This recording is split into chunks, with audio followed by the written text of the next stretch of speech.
তখন তাদের শেষ ভরসা হিসাবে ভারতের সাথে সম্পর্ক উন্নয়নের জন্য হাতে পায়ে ধরে কান্নাকাটি করে মিটিং করে সেই মিথ্যাচার করে এমন একটা ইমপ্রেশন দেওয়ার চেষ্টা করছে যে ভারতের সাথে তাদের সম্পর্ক ভালো। মানে এই ইউনূস হলো একজন মিথ্যাবাদী।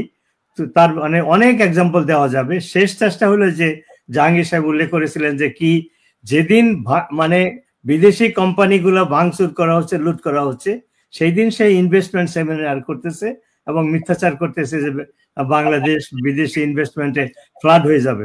Matter of the fact is 70% investment, foreign investment কমে গেছে, কোনো নতুন ইনভেস্টমেন্ট আসে নাই। আপনারা এক্সাম্পল দিলেন যে কোন কোম্পানির সাথে কত হয়েছে। কাজেই টু সামারাইজ, এবং আমি সেনাবাহিনী সম্পর্কে একটা মন্তব্য করব, সেটা হলো যে সেনাবাহিনী প্রথম তাদের দায়িত্ব অবহেলা করলো জাতিসংঘের চাকরির জন্য। 3 আগস্টে তারা এই সন্ত্রাসীদেরকে বন্ধ করার চেষ্টা করলো না।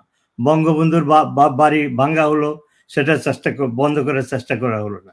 সব এক্সাম্পল যেটা এখনো আলোচনা হয় নাই, যে এই যে সন্ত্রাসী ছোকরারা, এই যে সকল সমন্বয়কারী, তারা যখন সেনা প্রধান এবং সেনাবাহিনীর বিরুদ্ধে কি বলে কুট কথা বললো, আর বিশেষ করে এক লোক সামফুয়াদ ব্যারিস্টার, সে এক লোক এক দল, এক দল এক লোক, তার কোনো ফলোয়ার্স নাই। মিডিয়াতে এমন ভাব দেখায় যে সে বললো যে 32 নম্বরের মতো সেনাবাহিনী ক্যান্টনমেন্ট সে গড়িয়ে দিবে বা উড়িয়ে দিবে। এরপরে কি হলো, এদের বিরুদ্ধে অ্যাকশন নেওয়ার দায়িত্ব ছিল যে সেনাবাহিনীর ভিত্তিকে অ্যাটাক করলো কয়েক ছোকরা আর সেই তথাকথিত ব্যারিস্টার, তাদেরকে অ্যারেস্ট করা উচিত ছিল। এবং তখন আমরা শুনেছিলাম যে সেনাবাহিনীর ভিতরে ডিভিশন ছিল, কিন্তু এই অ্যাটাকের ফলে সেনাবাহিনী একত্র হয়ে যায় সেনা প্রধানের নেতৃত্বে, এবং সারা দেশবাসী প্রবাসে এবং দেশে সেনাবাহিনীকে, সেনা প্রধানকে সাপোর্ট করে যে তারা এদের বিরুদ্ধে অ্যাকশন নেবে, যারা সেনাবাহিনী বাংলাদেশের সবচেয়ে বড় একটা ইনস্টিটিউশন, সেইটাকে ধ্বংস করার জন্য থ্রেট করে। তাদের বিরুদ্ধে কোনো অ্যাকশন না নিয়ে জয় বাংলা স্লোগান দিলে তাদেরকে অ্যারেস্ট করা হচ্ছে, আর সেনাবাহিনীর বিরুদ্ধে এত বড় একটা হুমকি দেওয়া হলো, সেই ফুয়াদকে ক্যান্টনমেন্টে নিয়ে চাটা খাইয়ে আবার বাসায় পৌঁছে দেওয়া হলো। তো এই যে দ্বিচারিতা, এই যে সেনাবাহিনীর দায়িত্বহীনতা, অথবা যদি বলতে পারি যে হেসিটেশন, যে কোনো সিদ্ধান্ত নিতে পারবে না, ওই একটা ভয় যে মাত্র 10% সেনাবাহিনীর লোক বিদেশে চাকরি করবে, সেই চাকরি হারানোর ভয়ে তাদের যে মূল দায়িত্ব সার্বভৌমত্ব রক্ষা করা, রাষ্ট্রকে রক্ষা করা, জনগণের সম্পদ রক্ষা করা, জনগণকে রক্ষা করা, এই দায়িত্বগুলো তারা ভুলে নীরবে দর্শকের মতো তারা পালন করছে। এবং ইউনূসের ব্যাপারে আমরা অলরেডি জানি যে ইউনূস একজন দুর্নীতিবাজ, সে হিউম্যান রাইটস ভায়োলেটর, মৌলবাদী দেরকে প্রতিষ্ঠা করেছে, সন্ত্রাসী মৌলবাদীদেরকে, এবং বাংলাদেশকে সে একটি তালেবানি রাষ্ট্র প্রতিষ্ঠার জন্য সমস্ত ব্যবস্থা করছে ইউনূস।